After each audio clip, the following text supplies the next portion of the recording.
Hello दोस्तों, कैसे हो? आपका स्वागत है त्रिपान स्टडी सेंटर में। आज जो हम करने जा रहे हैं क्लास 12 एनआईएस बोर्ड का जो है ज्योग्राफी का चैप्टर नंबर 25। आज जो हम करेंगे transport communication and trade in India, यानी भारत परिवहन संचार एवं व्यापार। ये चैप्टर काफ़ी महत्वपूर्ण रहेगा हर एक क्लास के बच्चे के लिए, चाहे वो यूपी बोर्ड के बच्चे हो, चाहे बिहार बोर्ड के बच्चे हों, चाहे वो सीबीएसई के हो, चाहे एनआईएस बोर्ड में पढ़ते हो। हर एक क्लास के बच्चों के लिए इंपॉर्टेंट रहेगा। साथ में जो कंपटीशन की तैयारी करना चाहते हैं उनके लिए भी ये काफ़ी महत्वपूर्ण रहेगा, ठीक है। और इसमें हम आज हर एक विषय पे, हर एक बात पे जो है प्रकाश डालने की कोशिश करेंगे और जानने की कोशिश करेंगे कि आखिर ये सब चीज़ें क्या है और इसमें क्या हम कर सकते हैं।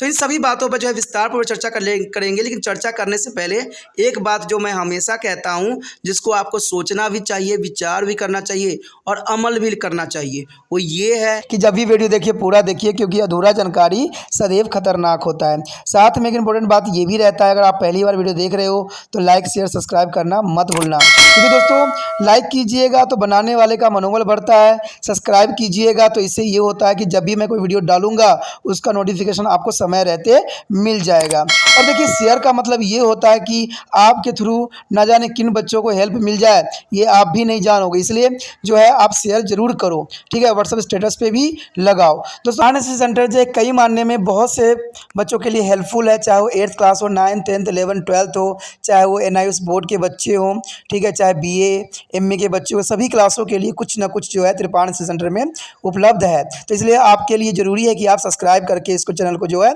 सेव कर लो, नहीं तो बाद में अगर रिसर्च करोगे तो शायद आपको ये चैनल प्राप्त ना हो। तो इसलिए सोचना नहीं, विचार नहीं करना है, सब्सक्राइब करके जो है अपने पास सेव करना है। दोस्तों ये तो बात था आपके लिए, लेकिन अब देखते हैं हमारा आज टॉपिक क्या है। तो our next topic is the most important here, water transport. The water transport here, the Indian is a mainland together with the island group has a long coastline of over 6,100 kilometers. This long coastline is dotted with the 12 major ports or managed by the central government. Then there are the 186 is a minor ports operating under to the jurisdictions of the state of government. The 12 major ports handle 90% of the international water body trade of country, and this major port is allows is handled to 384 million ton of sea import and export here.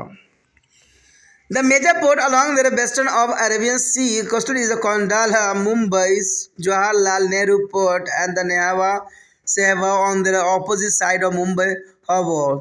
And the Mangroves is the new is Bangalore and the Kochis, and thus they all the state of the western coast have at least one major port here.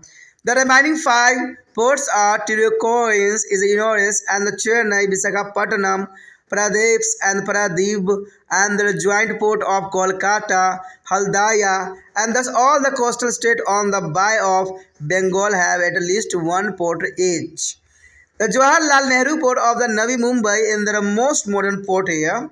And the important point, the water transport is cheaper and the help in the promotion of foreign trade here.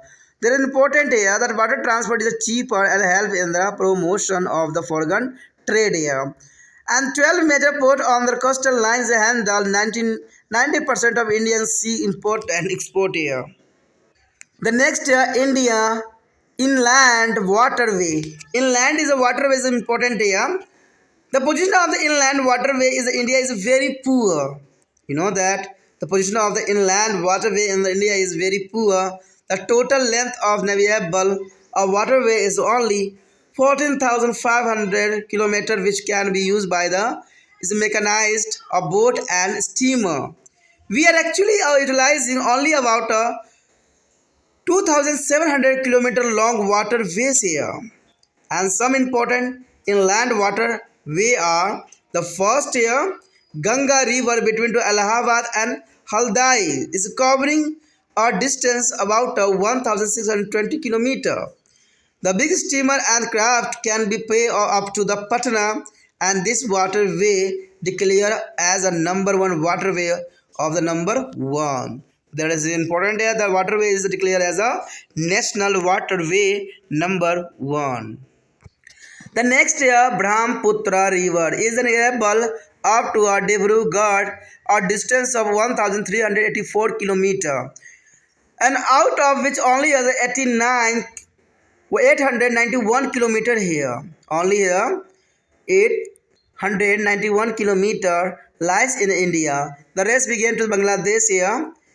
The columns and Kotapurams is a sketch of West Coastal Canal along with the Champarkara and the Udo Mandals is a canal is a Kerala, which is stretching for about 205 kilometer here. And in the south there are lower reach of the Godavari, Krishna and Milan. This is served as inland waterways. Bokkagams and canal between Tamil Nadu and Andhra Pradesh is also on a inland waterway, which is now hardly in a use here. The following factor affect their inland waterway in India here. First factor here, diversion of water of river for irrigation here. There is a main important factor here. And slightings of the river beds and reduce the depth of river water. And the next is seasonal fluctuation in the water level of river here.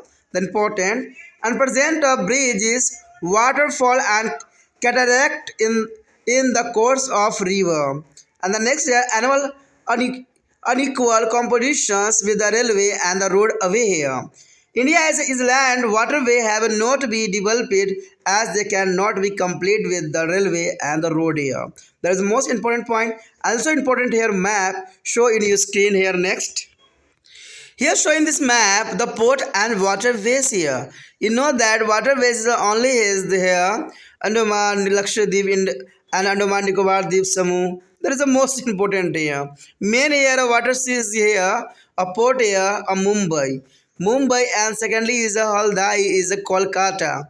And the Chennai also Visakhapatnam, Nagatapatams and there is also is a Kochi and Mangalore and Mangoes. This is the most important here. And Kandaya is also here. There is the most important port of the waterway in there India here as the most important trade for the foreign trade in the sea here. कहते हैं एक ऐसा भी हमारे पास परिवहन है जिसमें कहते हैं मेंटेनेंस चार्जेस जो है जीरो होती है और ये विदेशों को भी जोड़ के रखती है। कहते हैं अगर रोड की बात करें तो वो बहुत ही कॉस्टली भी होती है, एरोप्लेन की बात करें तो बहुत कॉस्टली होती है, ठीक है। अगर हम पाइपलाइन की बात करें तो वो भी कॉस्टली होती है परिवहन के अंतर्गत, लेकिन जिसकी हम बात करने जा रहे हैं उसका कोई कॉस्ट नहीं है, कोई मेंटेनेंस इतनी अधिक की ज़रूरत नहीं पड़ती है, लेकिन फिर भी ये विदेशों को जो है साथ में जोड़ती है। तो हम यहाँ पर जो बात करने जा रहे हैं जल परिवहन की। देखिए जल परिवहन एक ऐसा संसाधन है जिससे कोई भी मेंटेनेंस की आवश्यकता नहीं होती है। और आपको मैं बता दूं कि जब भारत में पहली बार वास्को डी गामा आया था तो इसी मार्ग को ही अपनाया था और भारत की खोज की। जाना था उसने वेस्ट इंडीज़ पहुंच गया भारत और भारत के जो है काफ़ी जो है फ़ायदा उठाया उसने। तो कहते हैं जल परिवहन इतना ही अच्छा संसाधन है, लेकिन देखा जाए तो आने वाला समय में आज जो है जल परिवहन का उपयोग बहुत ही कम गया है। कहते हैं टेक्नोलॉजी तो बढ़ गई है लेकिन जल परिवहन का जो सुविधाएं हैं बहुत ही कम गया है और इसमें कोई दो राय नहीं है, सच्चाई है और जिसको हम नज़रअंदाज नहीं कर सकते। कहते हैं जल परिवहन की अगर हम बात करते हैं तो जल परिवहन के अंतर्गत ये बात साफ आती है कि भारतीय मुख्य भूमि तथा उसके द्वीप समूहों को मिलाकर भारतीय समुद्र तट रेखा की लंबाई अगर देखा जाए तो 6100 किलोमीटर से कुछ अधिक है। तो ये काफ़ी महत्वपूर्ण है कि भारत की अगर हम निचले साइड देखें तो आप देख सकते हो कि समुद्री तटरेखा की लंबाई काफ़ी विस्तृत है और 6100 किलोमीटर से कुछ अधिक ही है। और इस लंबी तटरेखाओं पर जो है 12 प्रमुख बंदरगाहें हैं, ठीक है। ये बंदरगाहें काफ़ी महत्वपूर्ण है और सोचिएगा कि बंदरगाह आज का है, ठीक है, ऐसा नहीं है। ये अंग्रेज़ों से भी पहले के टाइम से बंदरगाह बने हुए हैं जहाँ पर व्यापार जो है दुनिया के हर एक क्षेत्र से की जाती है, जिनका प्रबंधन केंद्र सरकार द्वारा किया जाता है। केंद्र सरकार स्वयं ही इसका प्रबंधन करती है। और इसके अतिरिक्त जो है 186 छोटे बंदरगाह भी है जिनका निर्माण राज्य सरकार करती है। यानी कुछ का जो है 12 प्रमुख बंदरगाह हैं जिनको केंद्र सरकार जो है मेंटेनेंस करती है, लेकिन 186 जो है छोटे बंदरगाह उसको राज्य सरकार करती है। और इन 12 प्रमुख बंदरगाहों से देखा जाए तो 3840 लाख टन सामान का जो है समुद्र की यातायात निर्यात किया जाता है। देखिए काफ़ी महत्वपूर्ण बात है, 3840 लाख टन सामानों का आदान प्रदान किया जाता है और विदेशों में भेजा जाता है, विदेशों से लाया जाता है। तो इतनी बड़ी परिवहन शायद ही किसी क्षेत्र में संभव हो।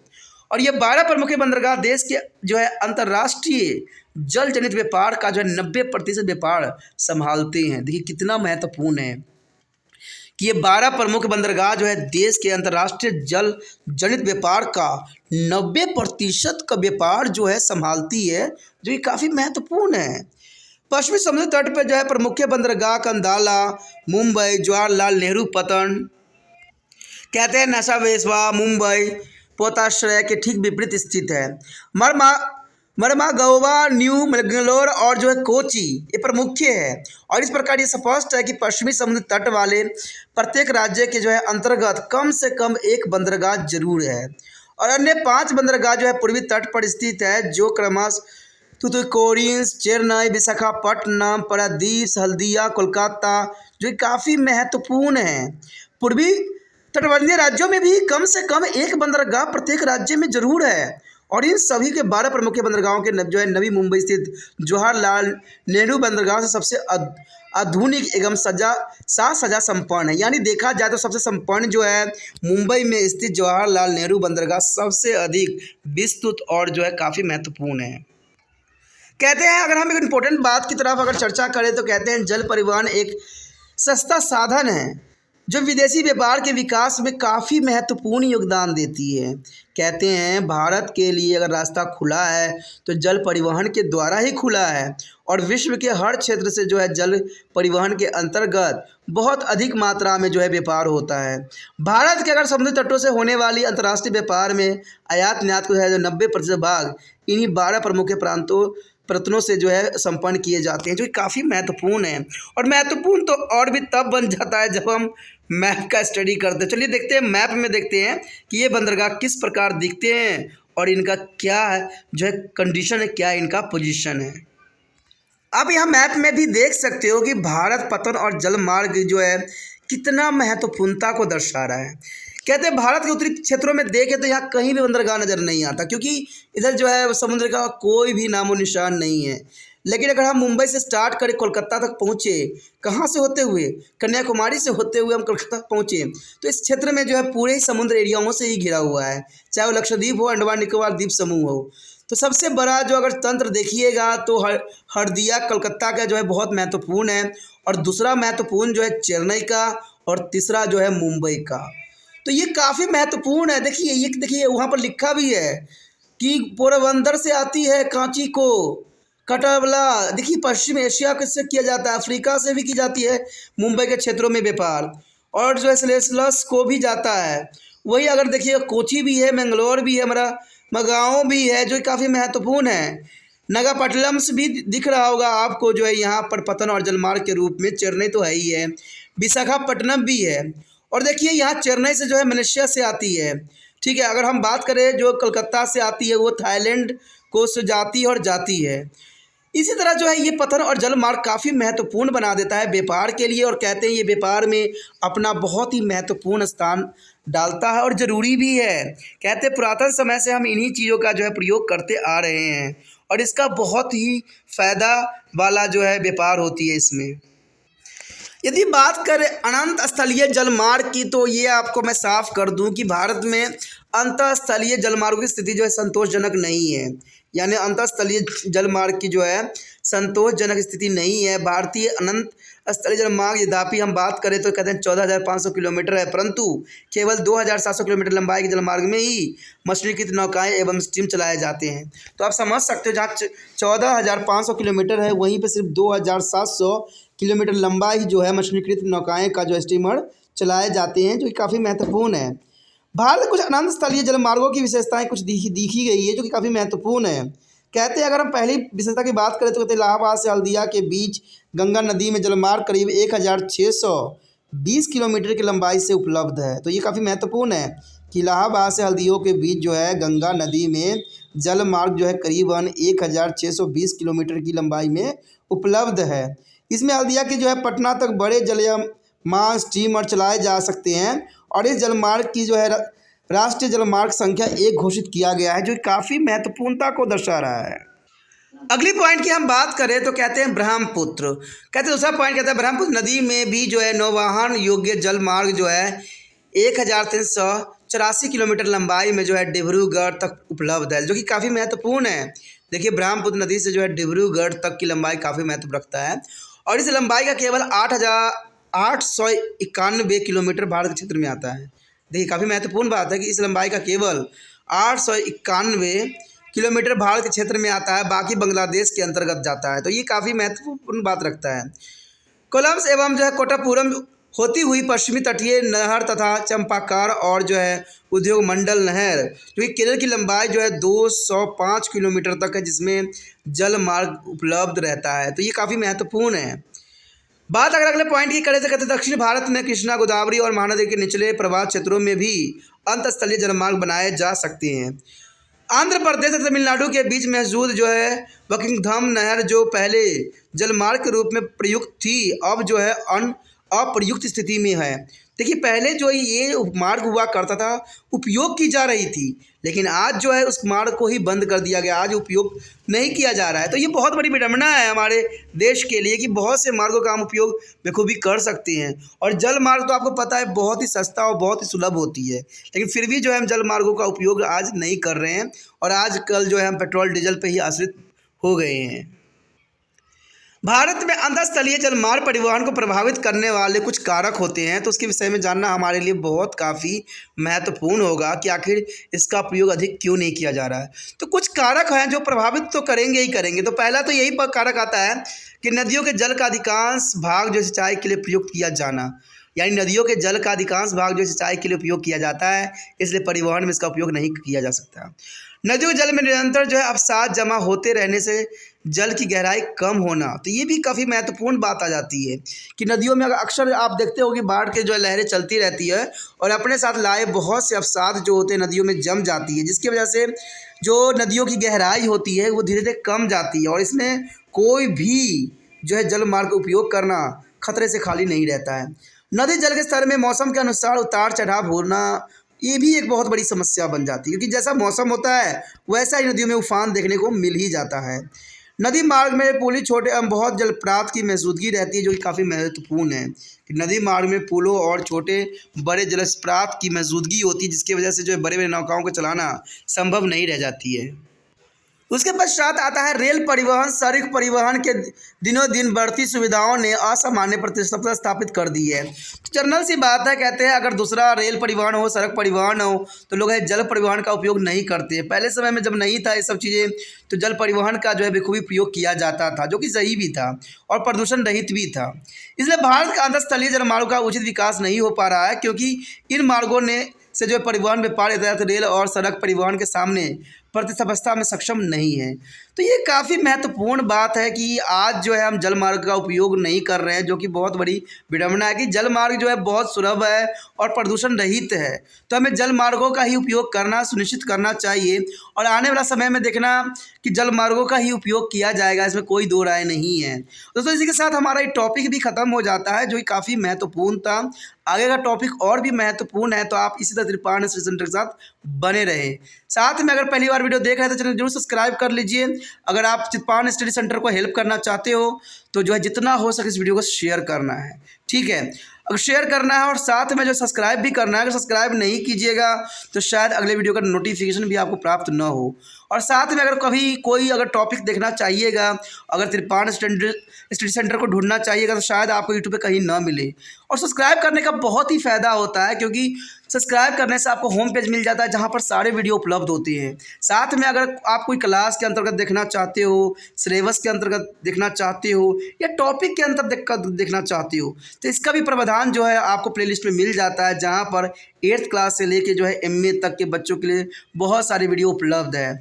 कुछ अगर आप सुझाव देना चाहते हो, कुछ आप अपना गुस्सा दिखाना चाहते हो, कुछ प्यार दिखाना चाहते हो, कुछ कहना चाहते हो, कुछ बोलना चाहते हो, अपना विचार रखना चाहते हो, तो कमेंट ज़रूर करो।